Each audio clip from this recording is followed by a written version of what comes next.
સુરતના કાપોદ્રા વિસ્તારમાં 30 કરોડ રૂપિયાના હીરાની ચોરીનો કેસ હવે એક મોટા ઘરસ્ફોટમાં બદલાયો છે। પોલીસ તપાસમાં સામે આવ્યું છે કે જે વ્યક્તિએ આ ચોરીની ફરિયાદ દાખલ કરી હતી તે જ આરોપી નીકળ્યો છે। ડીકે સન્સ ડાયમંડ કંપનીના માલિક દેવેન્દ્ર કુમાર ચૌધરી પર જ ચોરીનું તરકટ રચવાનો આરોપ મૂકવામાં આવ્યો છે। સુરતમાંથી મોટી હીરા ચોરીની કહાનીમાં નવો ટ્વિસ્ટ, ફરિયાદી જ નીકળ્યો મુખ્ય આરોપી। સુરતના કાપોદ્રા વિસ્તારમાં 30 કરોડ રૂપિયાના હીરાની ચોરીનો કેસ હવે એક મોટા ઘટસ્ફોટમાં બદલાયો છે। પોલીસ તપાસમાં સામે આવ્યું છે કે જે વ્યક્તિએ આ ચોરીની ફરિયાદ દાખલ કરી હતી તે જ આરોપી નીકળ્યો છે। ડીકે સન્સ ડાયમંડ કંપનીના માલિક દેવેન્દ્ર કુમાર ચૌધરી પર જ ચોરીનું તરકત રચવાનો આરોપ મૂકવામાં આવ્યો છે। શહેરના કાપોદ્રા વિસ્તારમાં આવેલ ડીકે એન્ડ સન્સ હીરા કંપનીમાં કેટલાક દિવસો પહેલા પ્રકાશમાં આવેલી 30 કરોડની હીરા ચોરીની ઘટનામાં અચાનક નવો ટર્ન આવ્યો છે। ક્રાઇમ બ્રાન્ચ અને કાપોદ્રા પોલીસની સંયુક્ત તપાસમાં ચોંકાવનારો ભેદ ખુલ્યો છે। ફરિયાદી પોતે જ ચોરીનો રચયિતા નીકળ્યો છે। ડીકે એન્ડ સન્સના માલિક દેવેન્દ્ર કુમાર ચૌધરીએ પોલીસમાં ફરિયાદ નોંધાવી હતી કે તેમની કંપનીમાંથી કરોડો રૂપિયાની હીરા ચોરાઈ ગયા છે, પરંતુ ઉલટ તપાસ હાથ ધરાતા સમગ્ર કેસનું રહસ્ય ઉકેલાઈ ગયું। પોલીસ તપાસમાં જાણવા મળ્યું છે કે કંપનીના માલિક દેવેન્દ્ર કુમાર ચૌધરી, તેના પુત્ર પિયુષ ચૌધરી, ડ્રાઈવર વિકાસ બિશ્નોઈ અને મદદગાર રામજીવન મળીને આ ચોરીની પ્લાન કરી હતી। ઉદ્દેશ માત્ર એક હતો, બીમા પકવવો અને 30 કરોડ રૂપિયાના ઉભા થયેલા દેવામાંથી કંપનીને બહાર લાવવી। તપાસમાં ખુલ્યું છે કે કંપનીમાંથી કોઈ પણ પ્રકારના હીરાની ચોરી થઈ જ નથી। સમગ્ર ઘટનાને ખૂબ જ કાયદાકીય રીતે વળગી રહે તે રીતે પડે પડનું પ્લાનિંગ કરવામાં આવ્યું હતું। ફક્ત પ્લાનિંગ જ નહીં, ડ્રાઈવર વિકાસ દુબઈ ભાગી જવાનું પણ નક્કી કરી લીધું હતું અને તેના માટે ટિકિટ પણ બુક કરી હતી। જોકે સમયસર પોલીસે ચારેય આરોપીઓની ધરપકડ કરી લીધી। પોલીસના જણાવ્યા મુજબ આ કેસમાં હજુ 4 અન્ય આરોપીઓ ફરાર છે। જે વ્યક્તિઓને ચોરી માટે ભાડે બોલાવવામાં આવ્યા હતા તેમને રોકડ પૈસા પણ આપવામાં આવ્યા હતા। હાલ પોલીસે ફરાર આરોપીઓને પકડવા માટે પ્રયાસ તેજ કર્યો છે। અગસ્ટના રોજ કાપોદ્રા પોલીસ સ્ટેશનમાં એવી એક વર્દી આવી કે કપૂરવાડી વિસ્તારમાં એક 4 માળના જો ડાયમંડના વેપારી છે જો ડીકે સન્સ, જેના પૂરા નામ છે ડાયમંડ કિંગ એન્ડ સન્સ, એના ચૌથે માલે પર આવતી અને કારખાનેમાં એના તિજોરી ગેસ કટર से કાપી અને લગભગ જો 32.5 કરોડ રૂપિયાના જો ડાયમંડના આમાંથી જો ઘરફોડ ચોરી થઈ છે।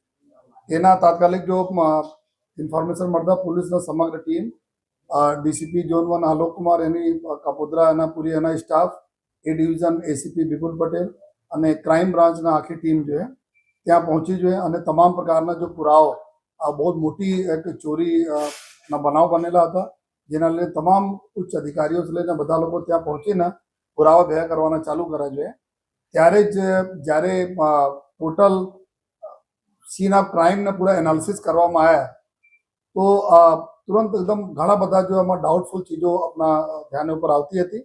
આમાં ખાસ કરીને જોવામાં આવેલા કે જો ચોથે માળે પર જવા માટે નીચેના જો ગેટ હતા એના અંદરના બાજુ से તાલા આમાં લાગતા હતા। આ તાલા ખુલ્લા હતા જો એમાં કોઈ બી પ્રકારના કોઈ બળ વાપરવાના એટલે કોઈ કટર से કાપા હોય, કોઈ હથોડા से મારા હોય, આ પ્રકારનો કોઈ એક નિશાન આમાં નહીં હતા। તો એક પ્રાથમિક દૃષ્ટિએ થોડા એક આમાં એક ડાઉટ ઊભા થયા કે આમાં કેવી રીતે બની શકે જોઈએ। છતાં જો આપણા પૂરી ટીમ અલગ અલગ કામ કરતી હતી। ફરિયાદ થઈ, ફરિયાદમાં ટોટલ જો દેવેન્દ્ર કુમાર ગેનારામ ચૌધરી, જે કંપનીના માલિક છે જો 48 વર્ષ ઉંમર છે, બાड़मेरના રહેવાસી છે જો રાજસ્થાનના જો એના ટોટલ જો ફરિયાદ આપી જોઈએ। ફરિયાદમાં अलग अलग कैरेट्स जो पॉलिश्ड जो डायमंड था 8,900 જેટલા કેરેટ્સના ડાયમંડના अलग अलग સાઇઝોના અને સાથોસાથ 25,000 થી વધુ કેરેટના જો રફ ડાયમંડ જો અનપોલિશ ડાયમંડ, એના આ પ્રકાર મળાઈને ટોટલ 32.5 કરોડ રૂપિયાના ચોરીના ફરિયાદ થઈ છે। ફરિયાદ આધારે પછી એફએસએલના ટીમો અને સમગ્ર જો પૂરા જો ડોગ સ્ક્વોડ છે બધી ટીમો ત્યાં કામ પર લાગી જોઈએ। તો અમારા જો તપાસમાં બેસિક જો ચીજો અમે જાણવા મળેલા જોઈએ તો આમાં એક તો એવું જાણવા મળ્યા હતા કે જો પ્રાથમિક રીતે અમે લોકો પૂછપરછ કરી કે એમાં એટલા મોટા એમાઉન્ટ હોય તો વોચમેન કેમ નથી રહ્યા નાઇટમાં। તો ખબર પડી કે 29 જુલાઈ એટલે मतलब આ બનાવને કરીબ 17-18 દિવસ પહેલે જો આ વોચમેન जो 24 કલાક રહેતા હતા એના વધારે मतलब ફાઇનાન્સના બહાના હેઠળ ભાઈ બહુ પૈસા ખર્ચ થાય છે, જરૂરત નથી નાઇટમાં, એના છૂટા કરી દેવામાં આવેલા હતા। પછી જો લોક અમે જે રીતે બતાવ્યા કે લોક જો તોડવામાં આવેલા એના કોઈ પણ પ્રકારના એના ઉપર નિશાન નહીં હતા જેના ઉપર લોકને બળજબરી તોડવામાં આવેલા હોય.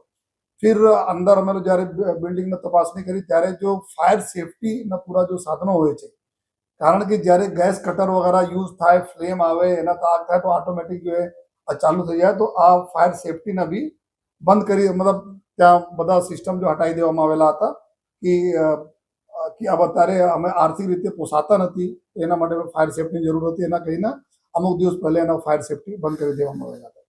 પછી જો એ આ બિલ્ડિંગમાં જો સીસીટીવી કેમેરાઓ ઘણા બધા લાગ્યા હતા, આના ઓછા કરી દેવામાં આવેલા હતા કેમેરાઓ, અને બધા ડીવીઆર અલગ અલગ જગ્યા હતા, ડીવીઆર કાઢીને એક જ ડીવીઆર બધા કરીને સર્વર રૂમ જો છે, જો સર્વરો ઘણા બધા સર્વરના વચ્ચે આ ડીવીઆર હતા, જો એ કોમન કોઈ આદમી હોય, કોઈ ચોર હોય, આ પ્રાથમિક દૃષ્ટિએ ખબર નહીં પડે એના કે ડીવીઆર કોણ છે ડીવીઆર, પરંતુ એટલા સર્વરના વચ્ચેમાંથી એક જ ડીવીઆર ગાયબ થયા, જેનાથી બધા જો સીસીટીવી કેમેરાઓના કનેક્શન હતા. આ એક બી આપણે ડાઉટફુલ હતા જો અને બાકી કેમેરાઓનો જો તોડફોડ કરવામાં આવી હતી આ અલગ થઈ જાય.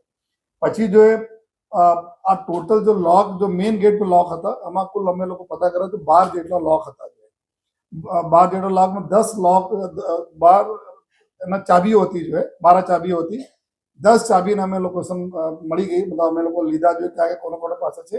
2 ચાબીઓનું લોકેશન નહીં મળી ક્યાં છે. એક આ બી ડાઉટ હતા કે આ ચાબીઓ તેના ખોલવામાં આવેલા છે, મતલબ કોઈ અંદરના વ્યક્તિ આમાં સામેલ છે, એટલા તપાસમાં જોઈએ કે કોઈ ટીપ આપવાવાળા અંદરના હશે.